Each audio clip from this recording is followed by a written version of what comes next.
fill out your whole white sheet for this thing.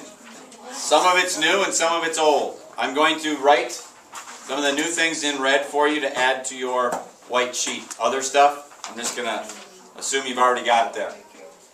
But I'll kind of walk through the blanks one at a time. So you got your first derivative. That's the first thing we got to do. Yeah. What? What was that? Once again, remember, only write what I tell you to put on the white sheet. The example we're going to do, you're probably going to want to do on a separate sheet of notebook paper. I will write the answers to each one of those things in blue. Okay. So first derivative, 6x minus 6x squared. Then you have second derivative, which is 6 minus 12x. And we'll come back to those in a little bit. What's the next thing on the list? Domain. What's the domain?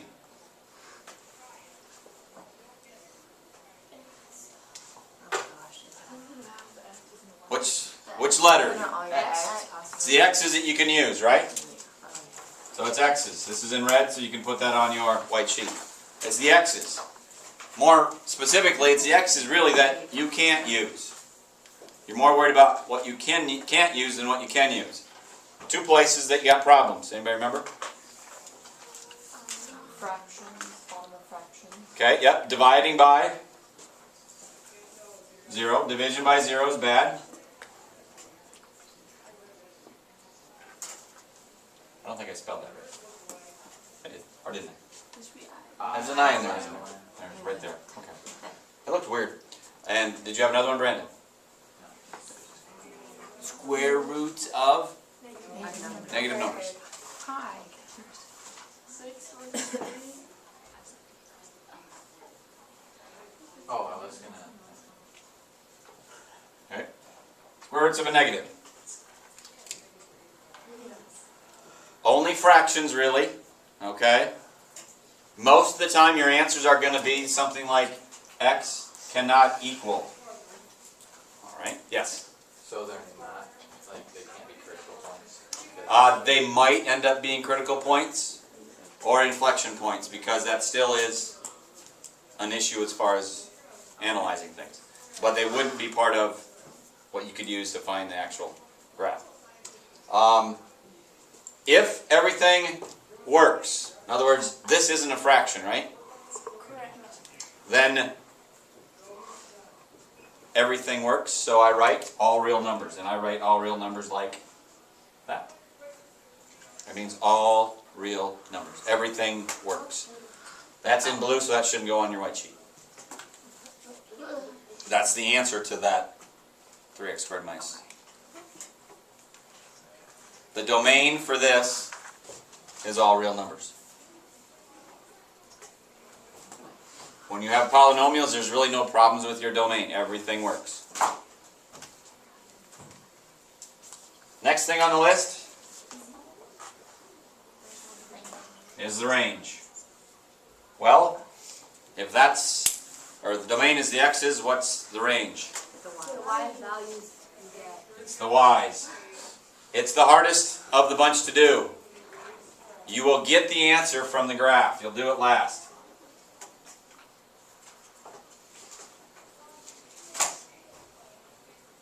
So the last thing you're going to do is find the range.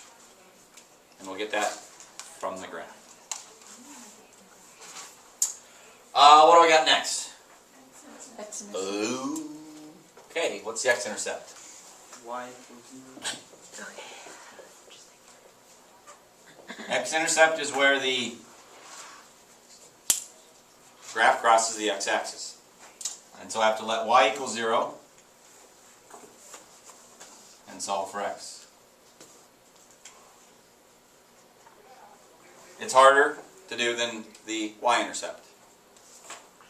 Like on this problem, I take the original function and set it equal to 0. 3x squared minus 2x cubed equals 0. I'm going to have to do some factoring, right? So it's no different really than what you have to do with the first derivative and the second derivative for critical points and inflection points. Intercepts, hey, I got to set that equal to 0. So what should I do? Take out an x squared, and I'm left with 0 and 3 halves. Okay? So those are my two intercepts for x for this specific problem. Most of the time, you're going to have to do this, or whatever. If you got a fraction, you have to do some cross multiplication. Fractional exponents, the hard one. Next is the y-intercept.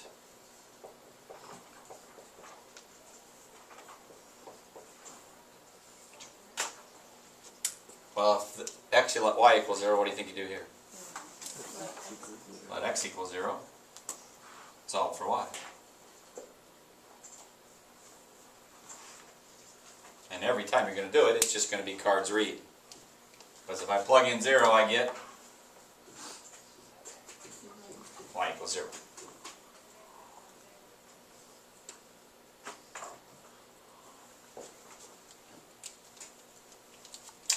What's next on the list? Vertical asymptotes. I'm going to abbreviate that as VA, if that's okay with you. VAs, vertical asymptotes, where do they come from? What produces a vertical asymptote? Nope. It's, doesn't it do with, not limits? Doesn't it have to do with limits? What are you laughing at? Just keep going. It has to do with limits, right? Nope, not yet. 1x, something like that. If I divide by 0, it blows it Oh. up, and that's where you put a vertical asymptote. So this is division by 0.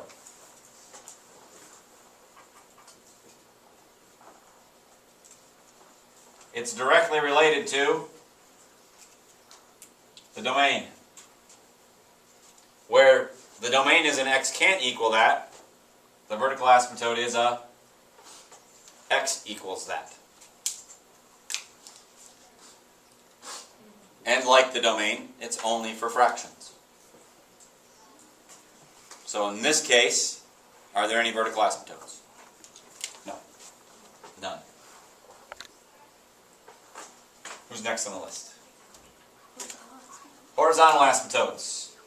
These we haven't talked about yet. You've seen them. They are dashed lines that go horizontally. What you're looking at is that dashed line is, hey, if I start picking x's that are really, really small or really, really large, is there a value that they don't cross? They come and approach all the time. And that's the old-fashioned stuff. You are looking at the limit as x goes to positive or negative infinity. So that's what that is. And it is also only for fractions.